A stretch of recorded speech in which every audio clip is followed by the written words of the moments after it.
Hello guys and welcome to this new course. So now from this video onwards we will start working on our GTA 5 clone. So for that open up your Unity Hub.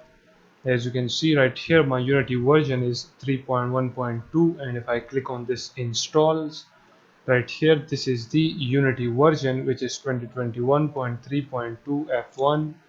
Okay, now let's get back to the projects and right here I will click on new project and I will just simply select this 3D core. Let's name this as GTA 5 clone and I will save this inside this Unity project R folder. So I will select that folder and then just simply click on create project. Now in few seconds our project will be ready and up running, so just wait for it. So as you can see our project is being created. Here is the scene and game window. And this is our scene folder in which we have our sample scene right here. This is the main camera, directional light, everything is set up. Now the next thing which we will be needing is the environment.